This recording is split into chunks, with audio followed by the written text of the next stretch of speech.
বানাতে চলেছি। এখানে আজকে চিকেন মেটো গেলে রান্না করব। তার জন্য দেখুন বসিয়েছি আগে থেকেই, এইটুকু দেখাতে পারিনি, তো কাজে ব্যস্ত ছিলাম। ফোড়নে দিয়েছি গোটা রসুন, শুকনো লঙ্কা, লং, এলাচ, দারচিনি, গোলমরিচ, টমেটো, পেঁয়াজ একসঙ্গে ভাজা হচ্ছে। ভাজাটা অনেকটাই হয়ে গিয়েছে। মশলাটা লাল লাল করে ভেজে নিয়েছি। দেখুন ভাজা হয়ে গিয়েছে। ধুয়ে পরিষ্কার করে নিয়েছি মেটো আর গিলা। দেখুন মশলার ভিতরে দিয়ে দেব। মশলার ভিতরে পড়ে গিয়েছে এখানে 1 কিলো মেটো আর গিলে। দেখুন সুন্দরভাবে পড়ে গিয়েছে। এখন নেড়ে নেব। নিয়েছি কাঁচা পেঁপে কেটে নিয়েছি, আর নিয়েছি 2টো আলু। দেখুন আলুটা এখন দিয়ে দেব। আলুটা পড়ে গিয়েছে। দিয়েছি লবণ, লবণটাও পড়ে যাচ্ছে।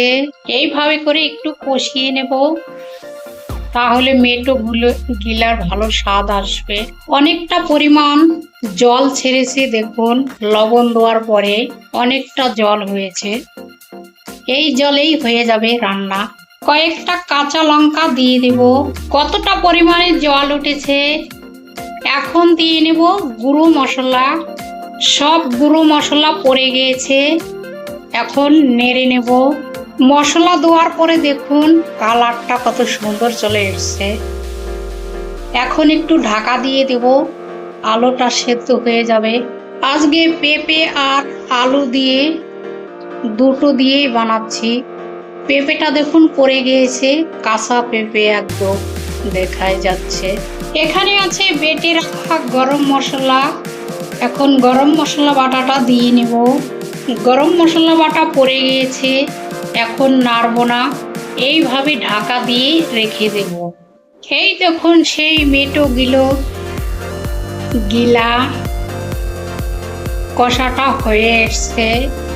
আলুটাও ভালো করে সেদ্ধ হয়ে গিয়েছে, আর পেঁপেটাও সেদ্ধ হয়ে গিয়েছে। কষাটা দেখুন হয়ে গিয়েছে, নামিয়ে নেব।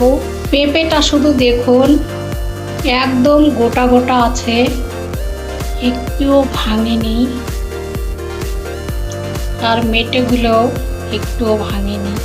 আজকে বানিয়ে ফেলেছি মেটো গিলা পেঁপে আলু দিয়ে কষা বানিয়েছি। দেখুন কষাটা। ভিডিও দেখবেন, লাইক করবেন আর সাবস্ক্রাইব করবেন। নমস্কার।